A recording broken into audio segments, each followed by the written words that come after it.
This is Conversations on Careers and Professional Life, a podcast from the Foster School of Business, MBA Career Management Office. I'm your host, Gregory Heller. On each episode, I talk with guests from faculty and staff to students and business leaders about the skills and strategies that can help you design a professional life that you're happy with. I'm here with Li-Ann Yap, a second-year student, graduating class of 2019. Graduation is quickly approaching, and we're going to talk about Li-Ann's internship search and then full-time search. Li-Ann and I have been working together since just about when she stepped onto campus, and so I've been a witness to it all. It's been quite an interesting journey. Li-Ann, why don't you start by telling us where you were coming from before you started the program? So I feel like I am a non-traditional student in every sense of the word. I am an international student moving here from Canada, Toronto, Ontario, and I was solely working in the nonprofit sector before the MBA. My undergrad is in physical health and education, and I've had many different jobs that span international development, different Olympic committees, social housing, fundraising and sustainable urban planning, and mainly social work with children with disabilities. Why did you decide to get an MBA? There are a lot of things that I saw in the nonprofit sector that are amazing. People are really compassionate and well-meaning, but there were certain just structures within the organization that I was so frustrated with. And all of it really came down to a lot of these organizations don't have a business mindset when it comes to doing their work. So that meant, resource utilization was really inefficient.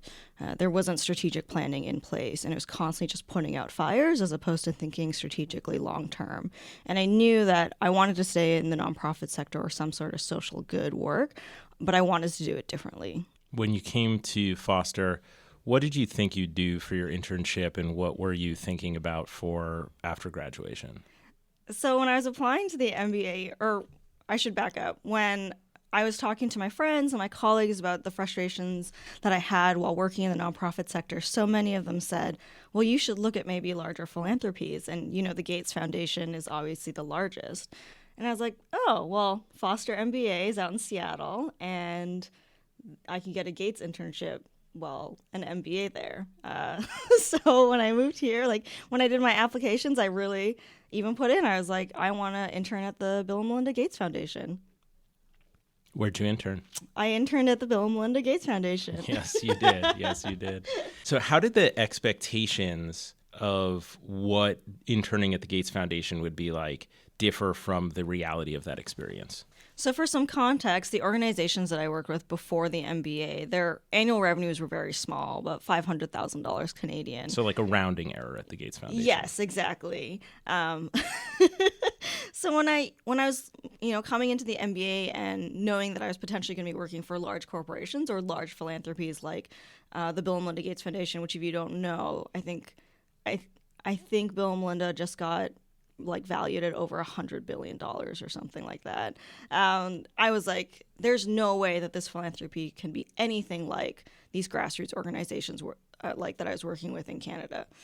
And that expectation, some parts of it were very different, but I realized when you get down to those granular details of inefficiencies and communication and strategy, every organization has to figure out how to manage that. It doesn't matter what your annual revenue is. Was there a point at which, in your first year, you decided that your post-graduation career plans would be different than what you thought they were coming in? Yeah, so I'm that social justice warrior who is like, I'm never going to work for the man. With the corporation, I'm never going to sell out. And I remember being like that too. And during orientation, my company visit was at Microsoft. And I was sold. I drank the Kool-Aid real hard, and I was amazed at the people that I met at Microsoft, many of whom had come from the nonprofit sector, gone to do their MBA, and then now were working at Microsoft in a variety of different roles. And I started looking into Microsoft more. I started looking into Amazon more and Facebook, and really changing my perspective and my mindset of how these organizations impact the world. And I dug really deeply into Microsoft because They're not new anymore, but Satya, has been in there for 3 or 4 years, and he's done a lot of work around accessibility, children with disabilities, because he has 2 kids with special needs. And I was sold. I really believe in the work that they do, and that really changed my mindset of how I look at corporations and the private sector. So I remember doing a lot of prep with you for your interviews for internships. How do you remember that? Like, how many mock interviews do you think you did? What resources did you use to prepare? So painful, Gregory. Oh my gosh. Yeah, just coming to the MBA, I had to learn a different language, right? Whenever I had an interview in the nonprofit sector, I nailed it every time, because all I had to do was talk about how empathy. All I did was talk about how I understood where these kids were coming from. I understood the communities that I was working with. But coming to the MBA program, I really had to change my language. I knew that my stories were there, but I couldn't use the same vocabulary.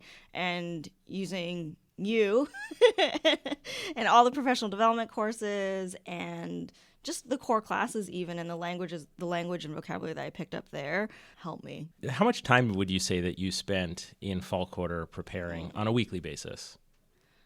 Oh, I maxed out my sessions with career management every week. It was like as soon as I finished a session with Gregory, I booked another one before I even left the office. So I'd say I was putting a minimum of 1 hour a week in.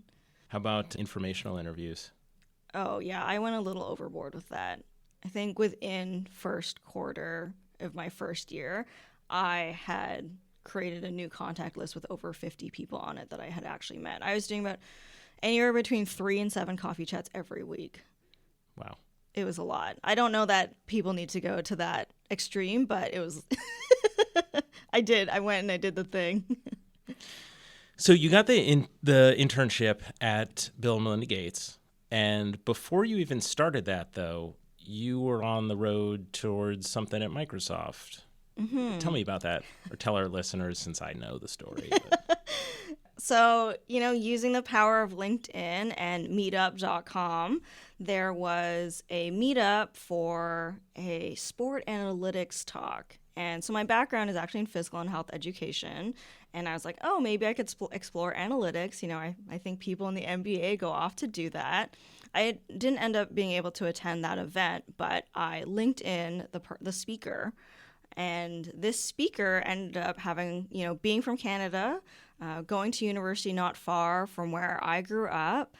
And I didn't think anything of it. I was like, I don't see any, other than us both being from Canada, I don't have a technical background in this. I don't really know anything sport analytics, leaving it.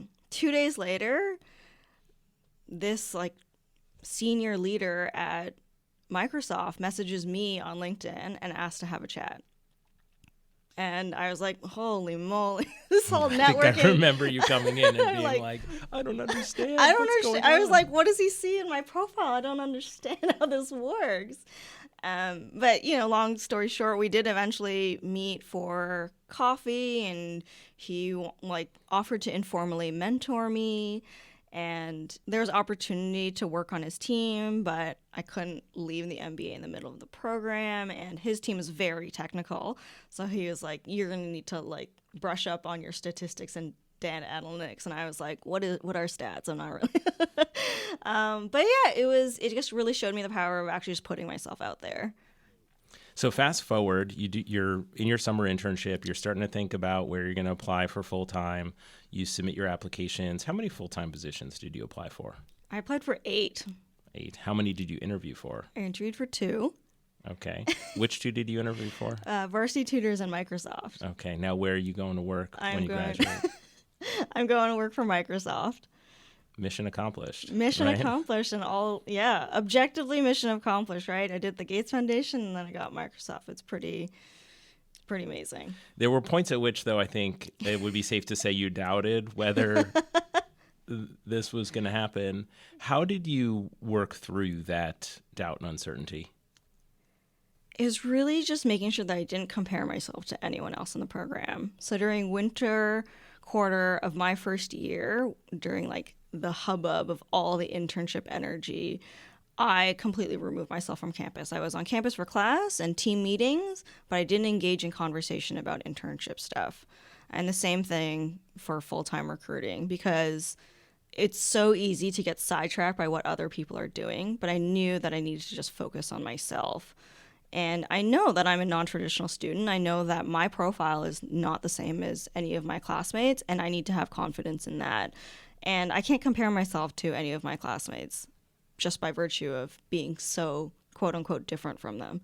So tell me about full-time interview prep. How did that differ from your internship interview prep, if at all? You tell me, Gregory, was I different? The work you put in your first year definitely showed in preparing for those full-time interviews. I think I just came in a lot more confident and a lot more sure. After the Gates Foundation internship, which, we don't have to get into details, it wasn't what I expected it was going to be, but reflecting on that experience gave me a lot of confidence in knowing that, yes, I want to go work in the corporate sector, and I am okay with that, and I can do well. And coming in with that confidence just made interview prep so much easier. And it's really interesting because I was still using all my nonprofit stories, right? I was still talking about the Gates Foundation. I was talking about my work at Big Brothers Big Sisters. And all of those stories were what got me my interviews with Microsoft. What was the interview process? How many interviews? How intense? So I'm heading out to the Philadelphia office. What's your role? Tell us about the role. So I'm heading into Microsoft for an account executive role on their retail sales team, and I'm going to be based out in Philadelphia. So the interview process, I took part in full-time recruiting on campus, so made it through first round, interviewed here I wasn't in this room, but next door probably. Next door in career management. Couple days later, got the call that they wanted to fly me out to New York City to interview for an East Coast team. Flew out to New York City a week later, landed Thursday night, and had 3 hours of interviews the Friday afternoon. And within a week, got my offer. That's great. I remember getting the text message. It was nuts. Well, okay. Also, you should all know that I was texting Gregory the entire time. Like, as I was getting on the plane, I was like, "Okay, Gregory." Yes, we get. I'm not going to say that every student is that communicative, but you can text your career coach for those last-minute updates or moral support. We love to know what's going on. The play-by-play. Yeah. What would you say the number one resource or exercise or activity that you engaged in that prepared you for not just the interviews, but the whole thing, the whole career search, the applications, the interviews, the waiting? If there was one piece of advice that you could give to people who will be in your position very shortly, if not already, what would you tell them? So I'll say it depends on the person. Of course. I'm sorry for that answer, Gregory. But I will say the one thing that even as I say this, I think is really corny and really cliche, is to really just know yourself and be an authentic leader. I think this whole process wouldn't have been possible if I didn't have confidence, if I didn't have belief in myself. And in order to have belief in myself, I can't find that in other people. I didn't find that 2 hours a week in career management. It took a lot of work on my behalf. And doing that work meant that everything else just came easier. Oh, it's great. That's a great answer. I think it's important. Know yourself, and having that self-awareness and the self-confidence, it shows through when you step into the interview room, when you meet with someone for a coffee chat. And obviously there are a lot of different ways for people to get there. Right. And it's about knowing my story, right? And why am I here? Why am I having coffee with this person? And it's not for frivolous reasons. Why am I here in this interview with Microsoft? I really could speak to why I wanted to work for Microsoft very authentically. And I wasn't using someone else's elevator pitch. Yeah, and that was something that developed from that first presentation you saw at Microsoft, right? So it was something that developed over time that you refined over time that you really came to understand. It wasn't something that you would have been able to do in like 3 days between applying for something, Right. getting the call, and sitting down for an interview. Right. Well, it's really interesting because when I reflect on my MBA application journey, right, I think I took 12 to 18 months to prepare my MBA application. And it was the same for Microsoft, right? I started thinking about Microsoft August 2017 and interviewed in fall 2018. Great. Shifting gears a little bit, you've engaged in some other activities during your time in the program. Tell me about case competitions. I love case competitions, and I'm so sad that I only got a chance to do 2 of them off campus. They're my favorite. Which one did you do? I decided to do the KeyBank Minority Case Competition 2 years in a row. The first year is just because I am really committed to diversity and inclusion, and that was a lot of the work that I was doing before the MBA was about supporting minority populations. So this felt like a good fit, regardless of what the competition was actually going to be about. And I had such an amazing experience that I knew that in my second year I wanted to go back. And both times that I went, I won awards. So in my first year, I won a Best Q&A, question and answer award as an individual. And then in my second year, my team with Rachel and Rowan, we won 4th place. That's great. Congratulations. Thank you. Advice to students about pursuing case competitions and preparing for them? Be strategic about them. Don't do one every single month. Really think about why you want to do them. Look at your schedule. I think that my second year team won because we had more capacity and more focus versus my first year team. That case competition was right in the middle of internship hubbub. While we did do well, and I'm really proud of my first year team, we all agree that we could have done much better if we had been in second year and just had more capacity for it. So I think targeting them strategically is really important. Are there any, other than the case competitions, are there any conferences or outside of Foster activities that you found really valuable? Yes, definitely.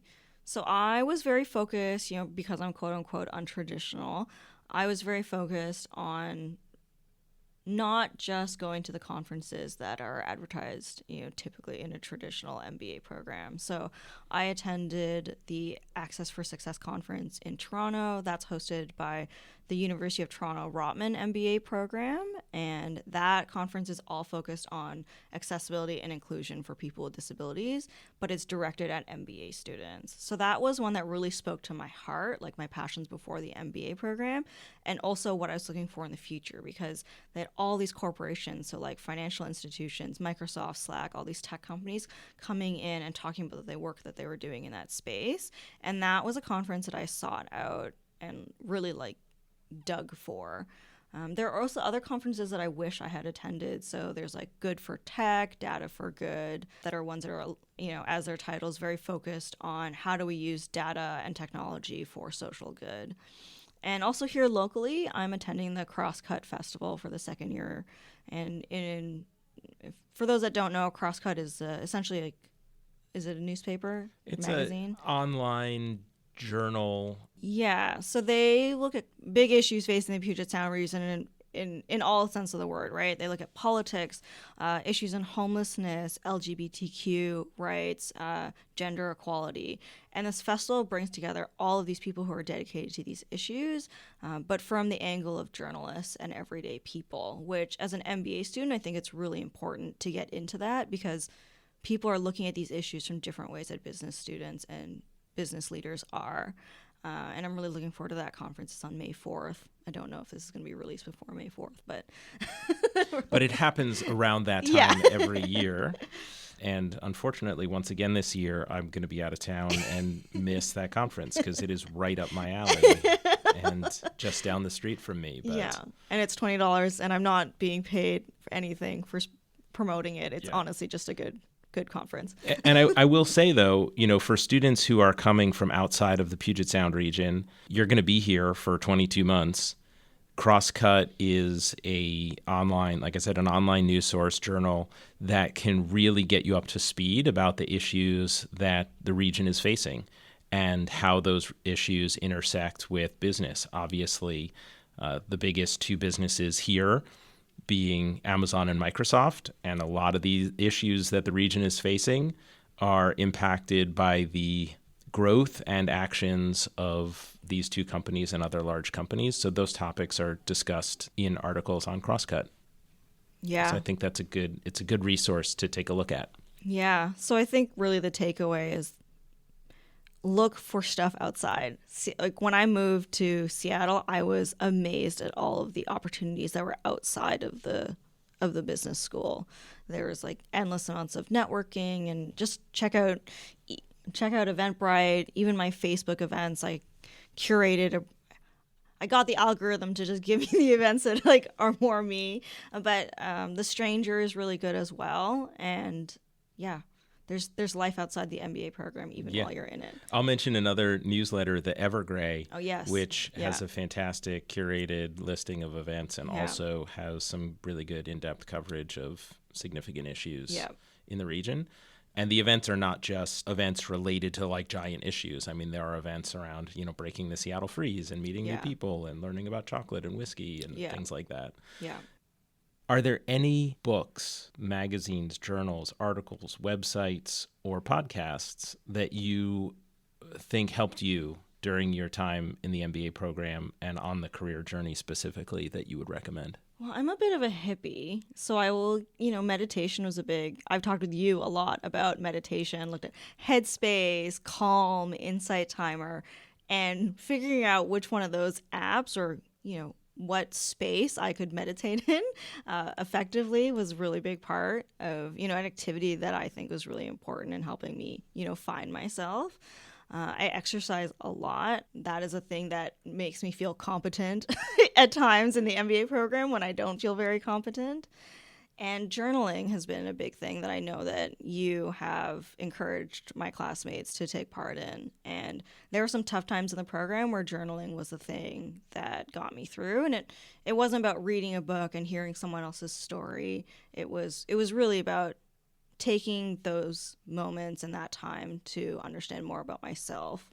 Well, let's unpack each of those. Obviously, the MBA program is demanding on your time, right? There's a lot of coursework. There are a lot of team meetings. There's a lot of extracurricular and student life-related things. There's the career search. Tell me about journaling and how that fit into your life as an MBA student. It gave me structure during a time when I don't know that when things felt very unstructured and very loose, when I had so many different things and when I had such a huge to-do list. I knew journaling was something that was only going to take me 5 minutes. I knew that it was a question that I could answer, and just by virtue of that, getting it done. Being able to be like, yep, I did something today, and I checkmarked it off my to-do list was something. Did you have a habit? Was it first thing in the morning? Was it after lunch? Was it before going to bed? I tried doing it before going to bed to make sure that to help my head kind of clear out before hitting the pillow. But I also did it on the bus, as I realized that, I was riding the bus for an hour and a half every single day, and the time wasn't used that effectively, and journaling was a great time, great use to fill that space. Okay, let's talk about meditation. So you mentioned some apps, Calm. Mm-hmm. I've been doing the bedtime stories with my son. Oh, you graduated from Headspace? Well, I graduated from Headspace a while ago. I'm using 10% Happier for myself, but with my son, I use the bedtime stories. That's cute. Yeah, I use Insight Timer. It's amazing. It's totally free, and you can donate, obviously.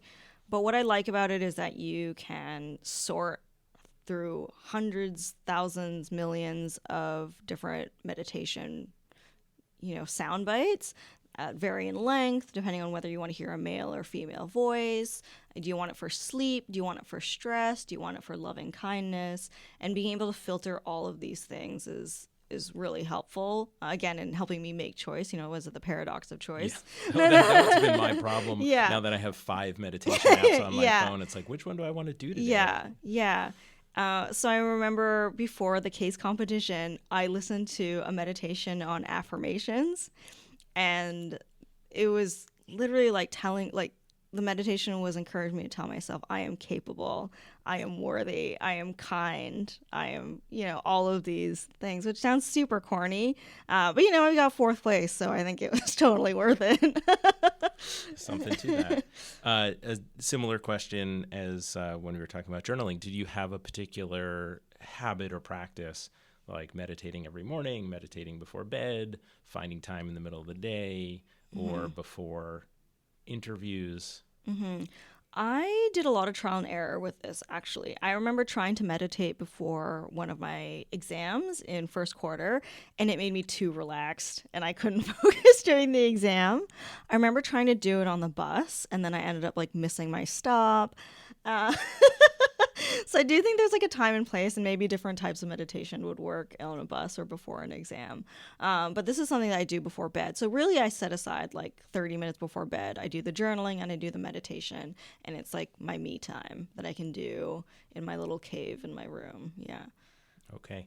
The last one that you said, exercise. Yeah. So again, I had another guest on a podcast. I'm not sure if it'll come out before or after this show, but look for the episode with Ron Rapatello. And he is part-time as a fitness instructor, and he talks about fitness as a way of feeling really good about yourself and about the life you're living. So tell me about how you fit that in and what that means to you. Obviously, you have a background education in physical education. So tell me how you fit that in and what kind of activities are part of your routine. It is so hard to fit it in. I'm just going to preface what I say with that. It is hard in the MBA program, especially in first year. I gave it up a lot in first year, which looking back, I really wish I hadn't. So, we're blessed to be out in Washington State, which has beautiful mountains and lots of rocks for me to climb. So I'm a rock climber, and not only has the exercise and the act of rock climbing been amazing, but it's the community that I've built outside of the program that has been really helpful. I think in the MBA program, it's really easy to get caught up just in my classmates and what's going on in PACA or this building. But climbing meant that I had other people to talk to about things other than school and my job hunt. So that was really important. And I can definitely say that in second year, it's much easier to find time to do that. But on the days when I'm really busy, so I've run to school a couple times. I live in Ballard, so it's a 4 or 5 mile run. I walked to and from school along the Burke-Gilman. There's yoga on campus and, a couple studios just on the Ave. And all of those have been amazing ways for me to fit small bouts of exercise in a really busy schedule. That's great. I think it's something that is, it's important to think about. We talk about work-life balance, but there's also the school-life balance, and not forgetting that there is life outside of the MBA program. Right, exactly. I really feel like it's all here. As you approach graduation, we're here just a few weeks away. What kind of things are you doing to prepare yourself for that and to prepare for entering a new work environment, a new company, a new role? So one, just because I got the job doesn't mean that I stopped seeing career management. That's really important. Elaine has, encouraged me to do StrengthsFinder, which I am planning on doing this week. Also known as Clifton Strengths. And I'm going to be meeting with Elaine to talk about onboarding strategy. And that's Elaine Knutson for listeners here, one of our career coaches that focuses on second years and is a Gallup certified strengths coach. Focusing on onboarding strategy. I also, expressed to Elaine some of my fears. I'm like, oh my gosh, I don't have my career coaches now, right? I'm starting a new job. What happens if, 5 years from now, I'm looking for a new job and I don't have my career coaches? What am I going to do? So, sharing my anxieties with my career coaches, this has been huge in prepping me for leaving the real world or leaving the Foster MBA program. But I was very intentional with the classes that I took this quarter, actually. So I'm in Finding Your Voice and Leading High-Performing Teams and Organizations. And those are both very leadership-focused, value-oriented courses. And all of the assignments for those classes have been really setting me up for how do I actually apply and look at what I've been doing so far? How does that shape me as a leader? How does that inform my leadership? And being in an environment where I can reflect in a structured way, I think is preparing me for, post MBA life. Thank you so much for coming in, Li-Ann.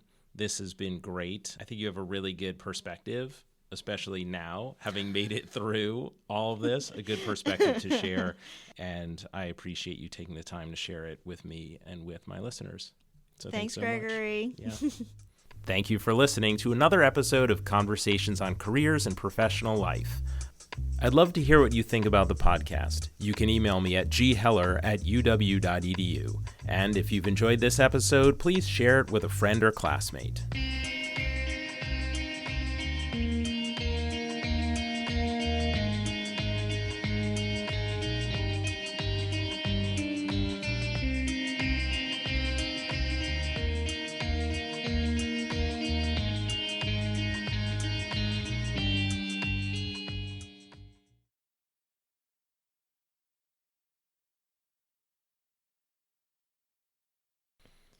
What's the best restaurant you've gone to recently?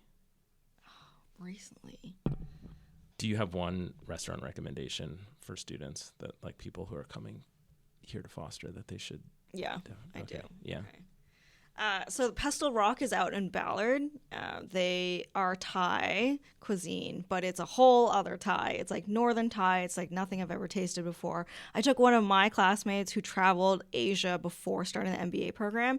He went to Pestle Rock with me and said that that's the best curry he's ever had, even better than what he had when he was in Asia. So. And that's on like Northwest Market. Yeah, it's like right at Gregory. Yes. I haven't been yet. I live on Capitol Hill, so I need my passport to get to Ballard. Also, is it Kadai Makan? Yes. Oh, so good. Yeah, on Capitol Hill. But that one wait list is too. If Pestle, you won't really wait the way you do it. Kadai Makan is Malaysian. Yeah. Very spicy. Gregory. It's not that bad.